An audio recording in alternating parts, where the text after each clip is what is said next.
Hello, my name is Ashley, this is Faithful Rattos, and welcome back.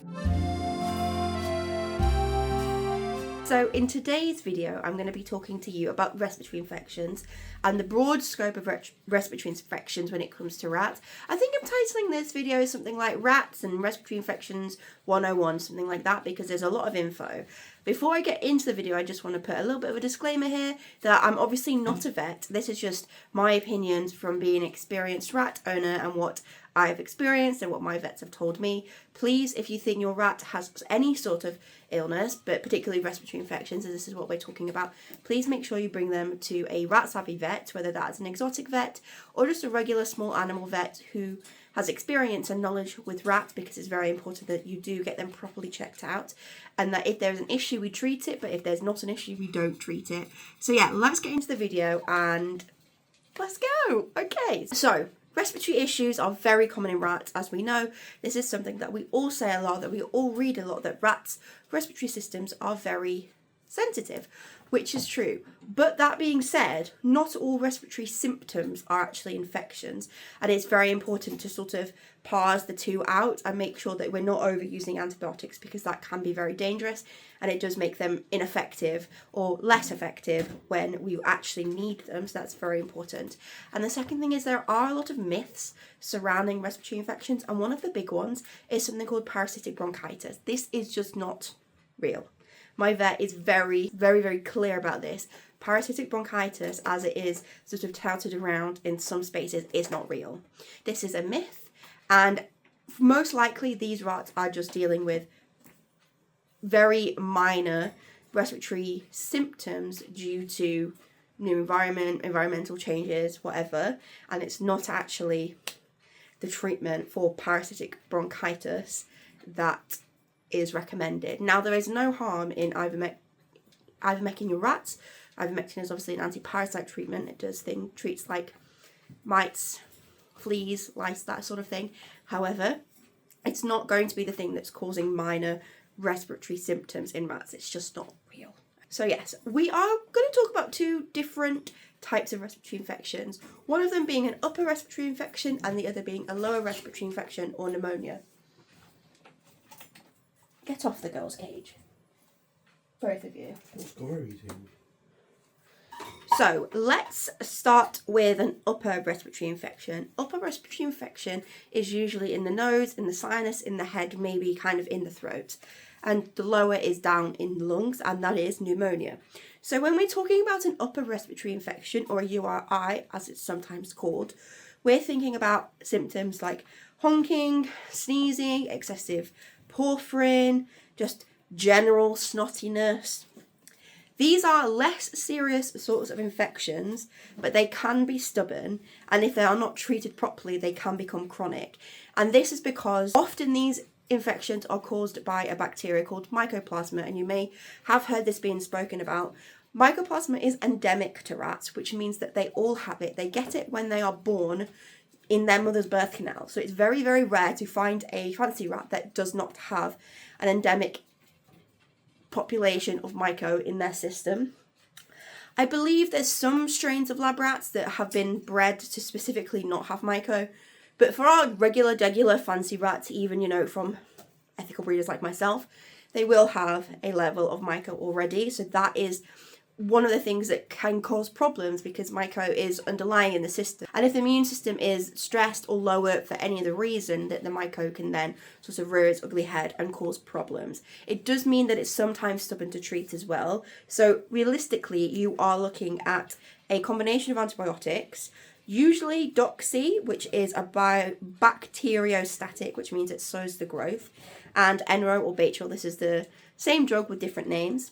And this is a bactericidal drug, which actually kills the bacteria. So they really work well together, one slowing down and one killing. This treatment is very important. We do not want to just throw a week of Bactrim at these infections. As I mentioned, they're endemic, and if we don't properly stamp them out, they become chronic. So even if it's a minor infection, 1 week is not enough, because what happens when you are treating with antibiotics is that the weaker parts of the disease die first. And then if you leave it if you leave it untreated and you leave the stronger pathogens, they are the ones that then go on to replicate and cause even further problems and more serious and chronic problems. So it's really important that you actually have a good, decent length of antibiotics if you have an active infection, even if it's a minor one, to prevent it from being an ongoing problem. So generally it's minimum a few weeks. Otherwise you will get resistance and it will become an ongoing problem. And chronic respiratory infections can even happen even when you have, a decent length of antibiotics. So it's really important to try and avoid that wherever we can, and to not build up the resistance that these pathogens have to antibiotics within that one rat, but also within just generally.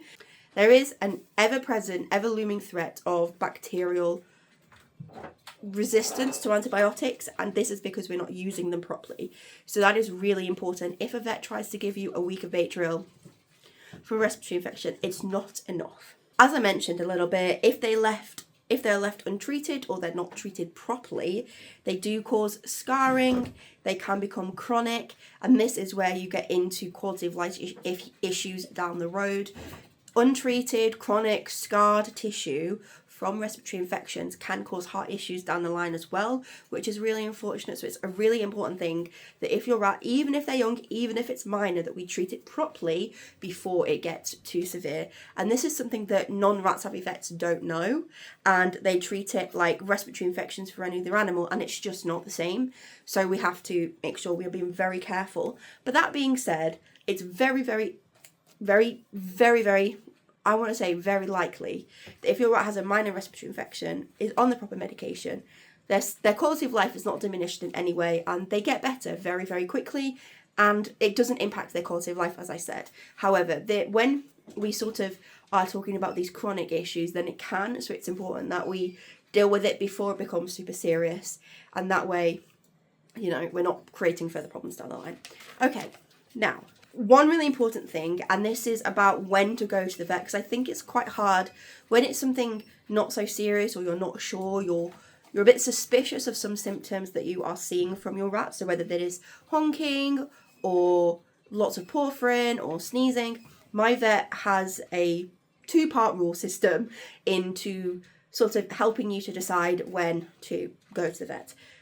Consistent and continuous symptoms for 3 days or more, because otherwise you could be looking at something that is environmental irritation, and environmental irritation is not an infection. It's something that perhaps needs to change, or it's just that your rats are not used to that thing and they will settle down. So that is very, very important to consider. If your rat is just sneezing a little bit for 1 or 2 days every now and then, it's probably nothing to worry about.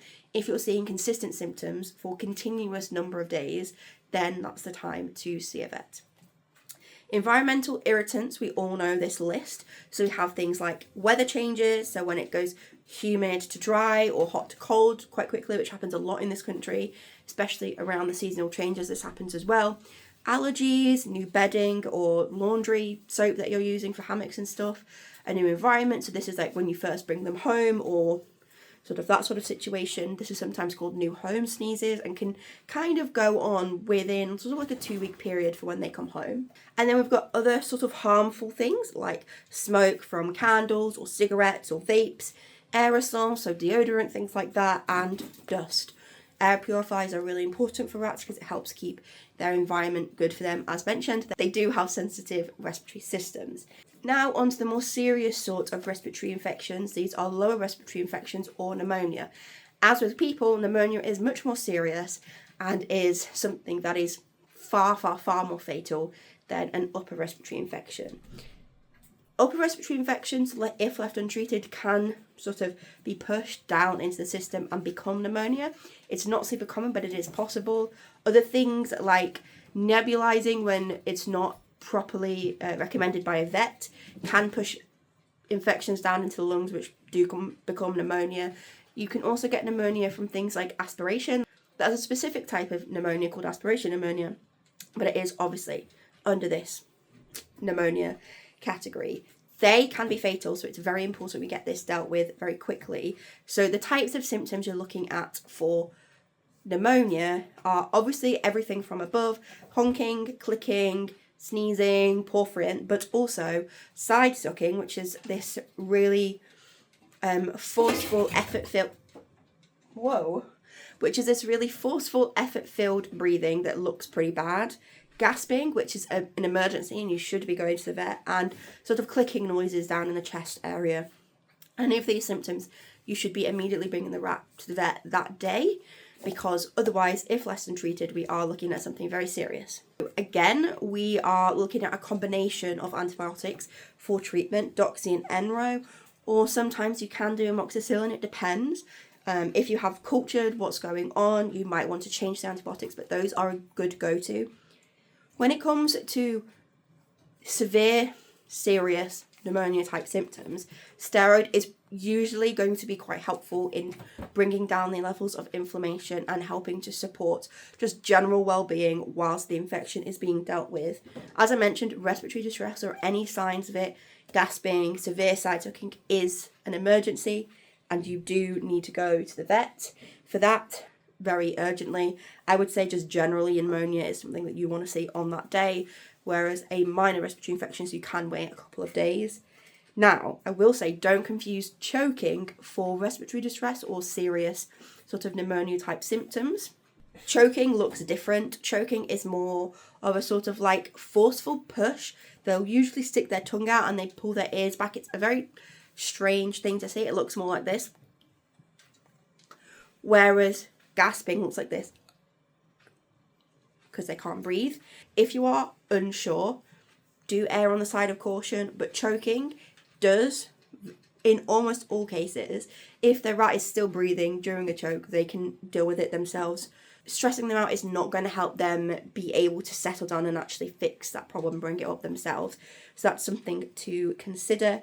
Also, make sure, if at all possible, I know sometimes if you're going to the emergency vet, this isn't possible, but if possible, go to a rat-savvy vet who knows how to treat these issues, because it is quite serious. And I also want to put a little caveat at the end of this. Some of the symptoms I've mentioned for pneumonia symptoms can also be symptoms of heart-related breathing issues. And heart-related breathing issues obviously have a different type of treatment.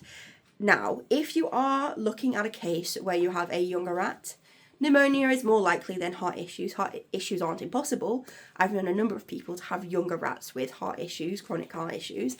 However, when it becomes our older rats, so we're talking over 20 months sort of age, heart issues are very much on the table, and that's something to consider. And a lot of vets will want to do an x-ray, which is helpful, can tell you a lot of things. However, when it comes to heart issues, what is sometimes easier, especially if you've got a rat that you don't really feel comfortable sedating, you can trial heart meds, and that is something you can do at the same time as treating for pneumonia. If you have this sort of severe breathing issue in an older rat, do consider heart issues as well, but obviously that is not what this video is about. But yeah, that is all of my information about respiratory infections. Please, if you are worried about your rat, whether it is a minor URI or a chronic URI or something more severe like pneumonia, please do get them checked out by a rat-savvy vet. I cannot emphasise that enough. We don't need our vets to be exotic vets. We just need them to be rat-savvy. I have a small furry specialist that I see, but the other vets that I see when she's not available are not exotic vets. They do have an interest, they have experience, and they are knowledgeable, and they listen to me, and we have a really good working relationship. That is really important. I really hope and pray you can find a vet like that in your area. Sometimes exotic vets are great, sometimes they are bird specialists or reptile specialists, and so will not actually be able to help you when it comes to a rat. Okay, I think that is enough blabbing in this video. I hoped it was helpful. If you have any more further questions, comments, concerns, please leave them down below in the comments. If you want to subscribe to stick around, that would be wonderful. I have some exciting things coming up, hopefully some babies next weekend. Fingers crossed. I share my journey. I share a very transparent journey when it comes to my rat keeping and breeding. I hope you'll stick around. And yeah, thanks so much for watching, and I'll see you in the next video. Bye!